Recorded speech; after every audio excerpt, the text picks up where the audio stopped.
lagi aku titip sama mereka. Obat-obatan tidak kate, kan sudah ada galo di sini.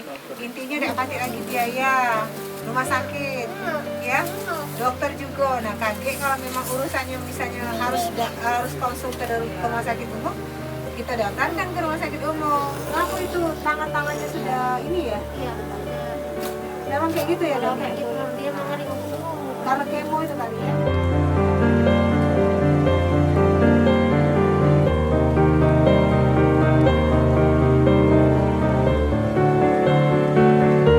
Obat-obatan, rumah sakit, dokter, kita tanggung dulu melalui BPJS Kesehatan. Kan kasihan Pak, setidaknya dicek dulu oleh dokter.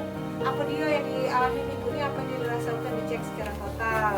Inilah Pak, kita ikhtiar, kita usahakan, kita cek. Kalau memang ternyata kata dokter kakek bisa dirawat di rumah, tidak ada masalah, ya sudah tidak apa-apa di rumah.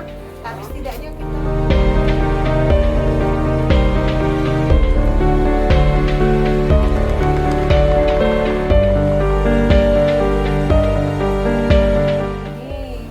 dikasih dulu kesempatan ibunya untuk berobat, dicek, ya kan, diobatin dulu. Ya yang jago juga udah usah banyak-banyak, yang jago kan